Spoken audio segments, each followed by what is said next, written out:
Hello and welcome back to my Fantasia Toy Box. I'm Professor Toybox. I've got Sorcerer's Apprentice Mickey with me, and that means it's time for another episode of Toy Box Tutorials. We're currently working on a side quest for Mickey. The story for this side quest is that while the magician was sleeping over there in the castle and Mickey was busy dealing with the brooms, the demon Chernabog raided the castle, stole one of the magician's scrolls, and brought it back here to his fortress on Bald Mountain. So Mickey's mission is to travel to Bald Mountain and recover the scroll. In the Fantasia movie, Chernabog was a very powerful and scary-looking creature, as you see here. He's really large and he looks like he has some impressive abilities. I certainly wouldn't want to mess with him. But unfortunately, in the Disney Infinity toy box, this is what we have for Chernabog.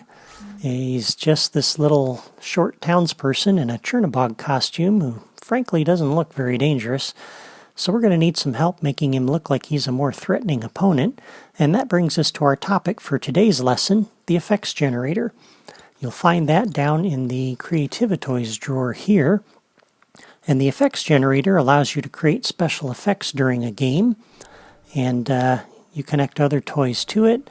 And then you use that to trigger it and have it do all kinds of different effects. And I'm going to use this to make it look like Chernabog is using his power to try to break a protective spell that was maybe placed on that. And so as we open up the logic menu for this, you'll note there's no properties. So the only way to specify the effect that you want is through a logic connection. But we do have a locator connection, and we're going to go ahead and connect that up to the locator that we dropped here a couple of weeks ago. And let's see if I can get to it. There we go.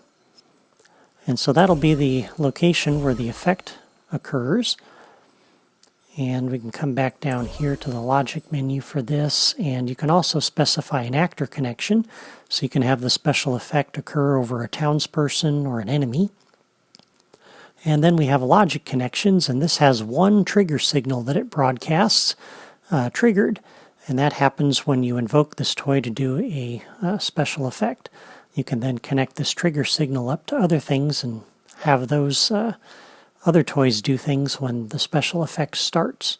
We're not actually going to use that here, so I'll cancel out of that.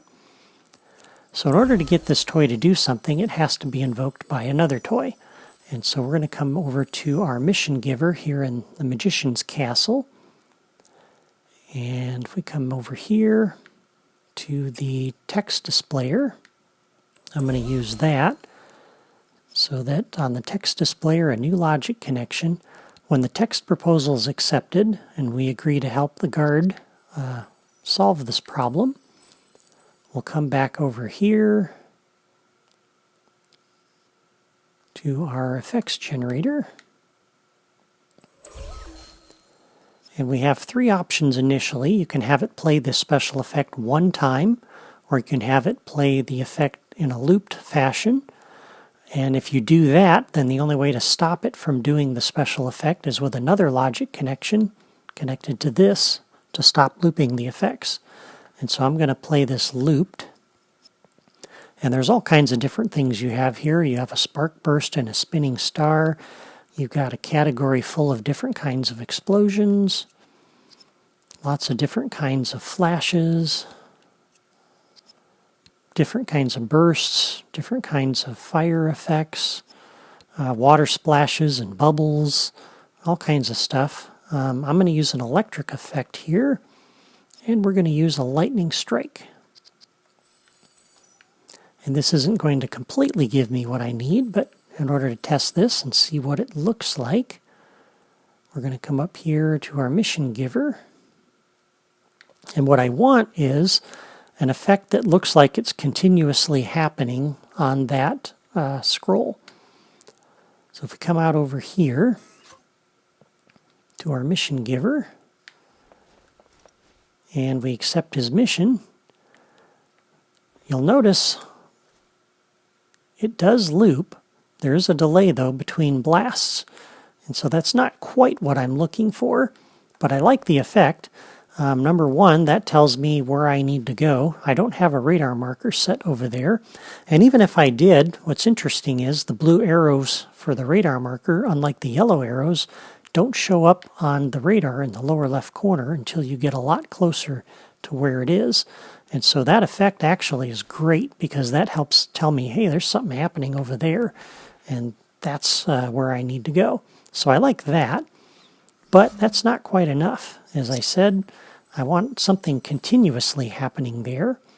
And so I'm going to drop a second effects generator, and you can use multiple effects generators to layer effects, and that's what we're going to need to do here.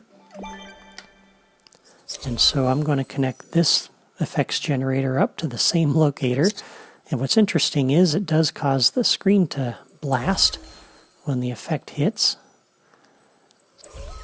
So this is going to connect to that as well, and we're going to need to hook up our mission giver so that he not only starts the lightning effect but also a secondary effect.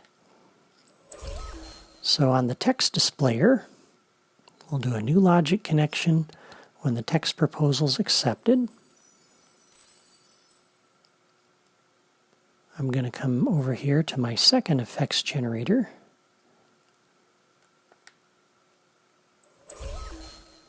And I'm going to play this looped. And for this, I'm going to come down to the bursts drawer. And we're going to do a flaring burst. And so that will provide the continuous effect that I need. But we'll still have that lightning bolt that will really draw attention to that. Whoa! Dodging bursts from the Disney Dragon. So I'm going to come back over here to my little reset button. And this will turn my mission giver back on up there.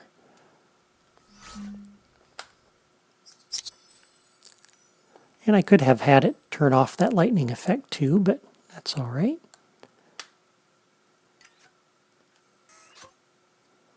Okay, so now we're back up here. We'll come talk to our mission giver, and he says this mission's critical, and we'll say continue. And now we have that effect, and you can't quite see it from here, but if we get a little bit closer, you'll see there's another effect that's happening. There's a bunch of sparks going off, and eventually I'm going to put that locator underneath that scroll. So it'll look like there's lots of sparks happening on that thing, and so I really wouldn't want to touch it. But if we come out here, and we come over this way, we come over to pick up the scroll, we can actually pick it up. And there we've got the scroll. The effects are still going, but you'll notice it doesn't actually hurt Mickey. And that's because it's just a visual effect. It doesn't actually hurt us. It doesn't affect the gameplay. And I think the lightning and certainly the sparking effect should hurt the player if they get too close. And for that, we're going to need another toy, the kill switch. And that'll be our topic for our next lesson. For now, I hope you've enjoyed this video, or at least found it helpful.